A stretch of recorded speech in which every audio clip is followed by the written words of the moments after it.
A pedido do professor Geraldo Prado, eu peço aqui permissão para quem está na mesa, ele fará agora a sua exposição por videoconferência. Tá? Então, o professor Geraldo Prado, com a palavra para a sua exposição, 20 minutos.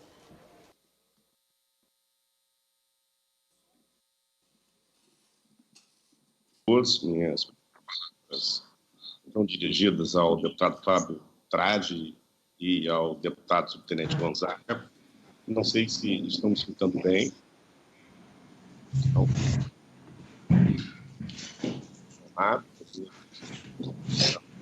cumprimento aos professores e professoras que integram a mesa, aos profissionais que integram a mesa, e serei bastante objetivo, procurarei ser bastante sintético nessa minha intervenção, que tem como tema o juiz de garantias.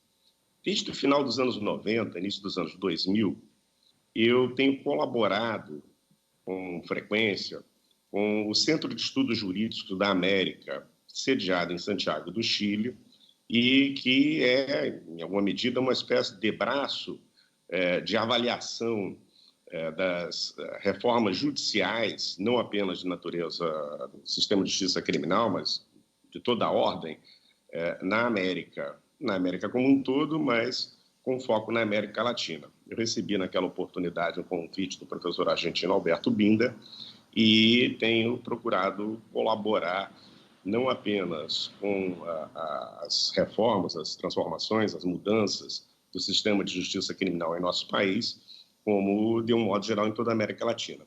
Também, mais ou menos naquela ocasião, no leste da Europa, como resultado das transformações que ocorreram a partir de 1988, 1989, o sistema de justiça criminal daqueles países começou a mudar. E o que eu posso dizer, deputado, é que há uma espécie de convergência em torno de um modelo de estruturação da apuração das infrações penais, que nos leva da notícia-crime a uma sentença judicial. Esse modelo é inspirado, basicamente, numa tradição de séculos do sistema anglo-americano e, principalmente, do sistema norte-americano. É um modelo que, à diferença da nossa tradição brasileira, é um modelo trifásico. Ele tem uma primeira etapa que se caracteriza por ser uma etapa de investigação da notícia-crime. Alguém leva a autoridade responsável por investigar os crimes a notícia da prática da infração penal e aí há uma agência que fica com a responsabilidade de levantar os dados, de investigar a notícia-crime. Investigar a notícia-crime é algo que não pode ser comparado a outros modelos de investigação que nós conhecemos no âmbito da epistemologia. A notícia-crime, a notícia de que alguém cometeu um furto, um roubo, lavagem de capitais, etc., ela aponta numa direção e ela está atrelada a uma espécie de obrigação do Estado de nos proteger a todos. Portanto, a autoridade responsável pela investigação de uma notícia-crime tem que partir necessariamente de uma hipótese. O fato criminoso ele deve ter ocorrido, vou constatar ao longo da investigação criminal se este fato realmente ocorreu ou não, vou buscar reunir informações qualificadas a respeito e, na sequência disso, ou simultaneamente, eu tentarei determinar a autoria deste fato. Portanto, é uma investigação finalística, é uma investigação com uma direção muito claramente acertada. Os policiais são treinados para isso, as agências policiais são treinadas para isso, em determinados estados, em determinados países, o Ministério Público também é treinado para isso, e essa primeira etapa é uma etapa de reunião de informações. É uma etapa de reunião de informações em torno da notícia do crime que acaba por ser tendenciosa, ela é necessariamente tendenciosa, ela é muito importante nas democracias. Não podemos ter pessoas acusadas de forma leviana, não podemos ter pessoas acusadas de forma temerária. A acusação de alguém em um juízo, em um tribunal, afeta a reputação dessa pessoa, pode afetar a liberdade dessa pessoa, afeta a disponibilidade sobre os bens. Portanto, é algo muito sério a acusação criminal, daí que ela tem que ser precedida de informações qualificadas que mostrem que aquela imputação que o Ministério Público está apresentando em juízo, aquela acusação que o Ministério Público está oferecendo a público, e que, por meio dela, se inicia o processo, ela não é leviana, ela não é temerária, ela não é fruto da imaginação. Então, a característica básica desta primeira etapa da persecução penal, é assim que, teoricamente, nós chamamos essa etapa, a característica fundamental dela é que, sendo uma etapa de investigação da idoneidade da notícia-crime, ela tem que partir de um pressuposto, de uma premissa que, mesmo que ao final da investigação não se confirme, ela orienta a atividade investigatória. Existiu um crime e é necessário confirmar a existência do crime e confirmar a autoria do crime. Eu diria que é necessário que seja assim, é um tanto natural que seja assim e que haja essa tendência nas investigações criminais, na medida, volto a dizer, em que a obrigação do Estado nos proteger dos crimes e, portanto, se algum crime foi cometido, a obrigação também do Estado de atuar para censurar, para responsabilizar o autor da infração penal. O que a tradição anglo-americana desenvolveu e que, a partir do final dos anos 80, início dos anos 90, se espalhou pelo resto do mundo, se transformou quase que num modelo de persecução criminal. Sendo essa primeira etapa uma etapa tendencialmente destinada à verificação do crime da autoria, nós podemos ter duas ordens de problemas que nos levarão à instauração de um processo com aparência de um processo um processo criminal bem apoiado, bem estruturado, mas que, na prática, ele é problemático para as democracias, para um sistema que seja respeitoso dos direitos humanos. Nós podemos ter, e com frequência temos, e isso é muito importante, o Sérgio apurou, abusos durante a investigação criminal, abusos, às vezes, orientados por uma intenção louvável de se descobrir o crime, mas que não são admissíveis, não são admissíveis. Estes abusos, no sistema constitucional anterior ao nosso, eles, para além de serem frequentes, nós temos aí inúmeros exemplos disso, eles não tinham na ordem jurídica nenhum freio.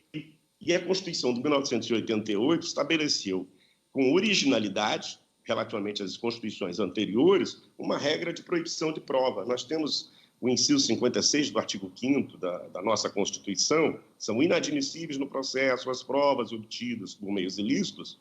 Nós temos neste dispositivo uma regra absolutamente inovadora em termos de direito positivo brasileiro. O que significa dizer, e o ministro Celso de Mello, eu me lembro bem, logo no início da vigência da Constituição, ele esclareceu, olha, quando a Constituição diz são inadmissíveis no processo as provas obtidas por meios ilícitos, ela está dizendo são inadmissíveis também no inquérito policial as provas obtidas por meios ilícitos. O propósito constitucional original é reconhecendo eventuais abusos possíveis na prática das investigações criminais, não permitir que estes abusos possam interferir na responsabilização criminal. O Estado não está autorizado a cometer crimes para reprimir crimes. O Estado tem um padrão ético que deve observar, tem uma referência ética da qual deve ser exemplo e que, de maneira alguma, poderá abrir mão. Essa experiência brasileira, que é relativamente recente, é de 1988 para cá, ela é uma experiência consagrada há décadas em vários outros lugares e há muito mais tempo em países de longa tradição democrática. Nós ingressávamos, naquele momento, na comunidade dos países de tradição democrática. Nós não tínhamos essa experiência, pelo contrário, tínhamos, com frequência, notícias de abusos nas investigações. A Constituição vai tratar de outras tantas questões que buscam eliminar esses abusos, mas eu me centro nessa porque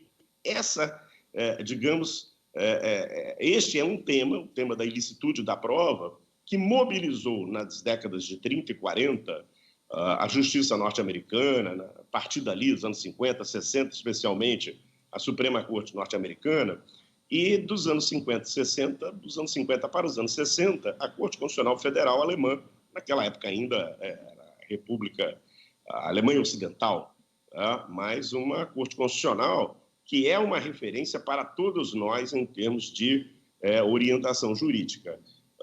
Havia que se tomar cuidado para que a investigação criminal produzindo provas ilícitas de muito difícil detecção, fossem estas investigações criminais com abusos responsáveis por uma criminalização ou pela punição de pessoas. Era necessário ter um controle sobre isso. Para além disso, o modelo norte-americano, especialmente, e que é o modelo que, como eu disse, hoje é basicamente um consenso na ciência jurídico-processual penal no mundo todo, se preocupava com a qualidade da intervenção dos sujeitos ali. Porque esse indivíduo que está sendo investigado, ele pode ter cometido um crime bárbaro, indiscutivelmente pode, não há dúvida. Mas na relação dele com o Estado investigador, a posição dele é uma posição desfavorecida. Era necessário ter um sujeito processual que fosse um fiscal de uma qualidade da investigação que permitisse a instauração de um inquérito, o desenvolvimento deste inquérito e a instauração posterior de um processo com o menor dano possível aos direitos das pessoas envolvidas. Daí, essa tradição norte-americana idealizou uma segunda etapa que nós não conhecíamos no nosso direito até 2008. Eu fiz parte, eu colaborei como consultor naquele período do Ministério da Justiça, do próprio Congresso Nacional, Câmara dos Deputados, Senado Federal, na aprovação da Lei 11.719, que alterou o Código de Processo Penal, especialmente entre os artigos 394 e 399, e introduziu ali uma segunda etapa em que nós vamos ter um contraditório sobre a admissibilidade da acusação. Até então, nós tínhamos um processo de duas fases. Uma investigação criminal, que nem processo era considerado, uma investigação criminal, inquérito policial, ou inquérito dirigido pelo Ministério Público, etc., e oferecida a denúncia ou queixa, o processo que se iniciava ali, havia um interrogatório do acusado, produção da prova, alegações e sentença. A reforma de 2008, dentro desta lógica, e eu acentuo, deputado, seguindo uma orientação da Comissão Interamericana de Direitos Humanos, orientação que nós não podemos deixar de observar, ela tem uma eficácia normativa porque ela é uma espécie de efeito prático de decisões da Corte Interamericana de Direitos Humanos, sob cuja jurisdição o Brasil se encontra. Ela impôs uma etapa intermediária para dizer o seguinte: olha, aqui, oferecida a denúncia ou queixa, nós teremos um debate contraditório prévio à admissibilidade dessa denúncia ou queixa.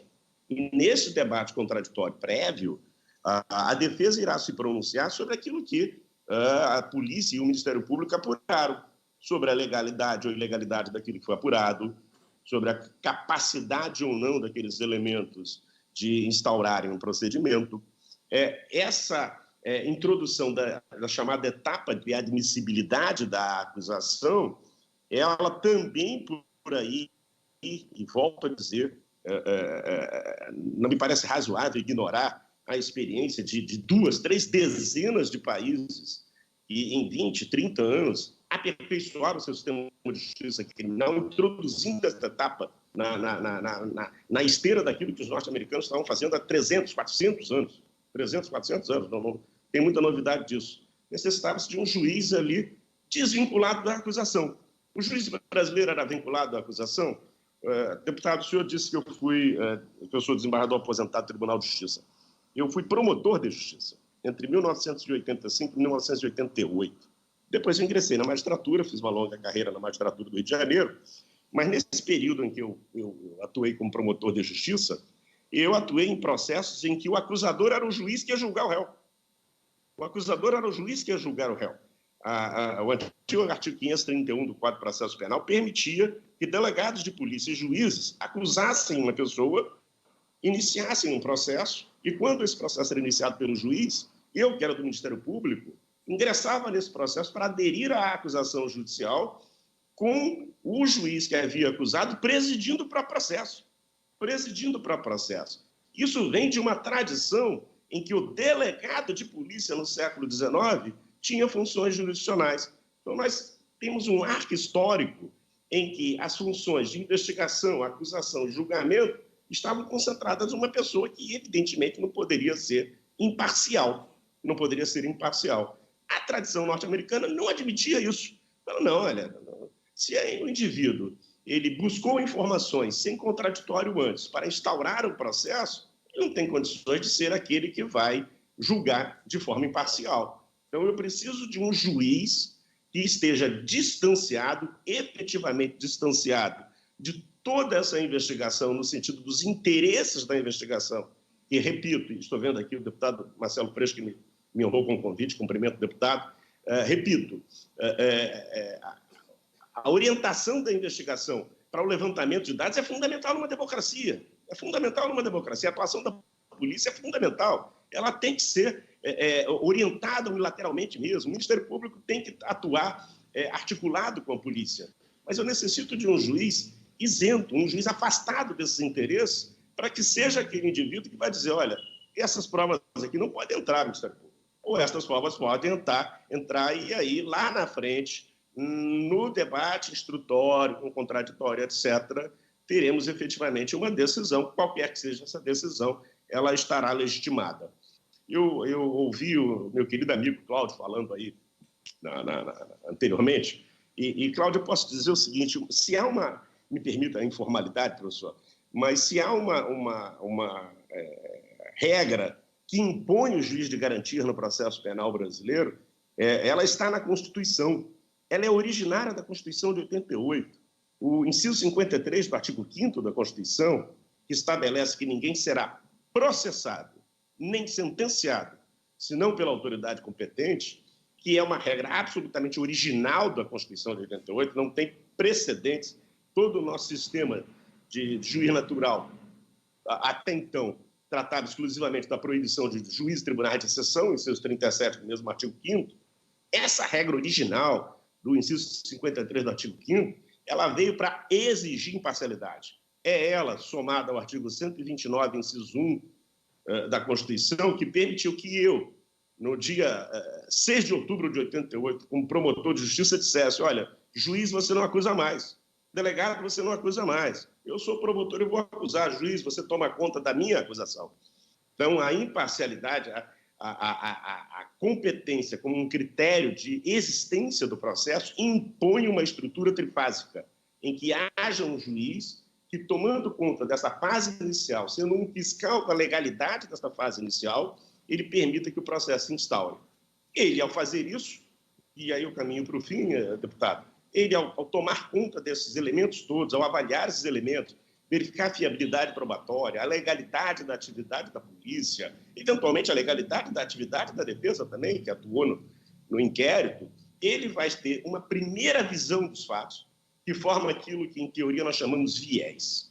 Tá? O que fizeram os norte-americanos, e hoje a Colômbia faz isso, o Peru faz isso, o Paraguai faz isso, o Uruguai faz isso, o Chile faz isso. Quer dizer, não é novidade na América Latina. A novidade é o Brasil estar atrelado a um processo do século XIX. Essa é a única novidade que tem, é o nosso atraso. Mas o que se fez? Compreendendo-se que há a formação desse viés, esse juiz vai cumprir essa importante função e, a partir dali, quando o processo se inicia, no nosso caso, artigo 399 do Código, e segue para a produção da prova, eu teria um outro juiz. Hoje, isso é algo pacífico na doutrina. Isso é algo pacífico nas estruturas mais avançadas de investigação e repressão das infrações penais no mundo democrático. Vamos ter um outro juiz isento cognitivamente, que será o destinatário das provas que a acusação e defesa irão produzir.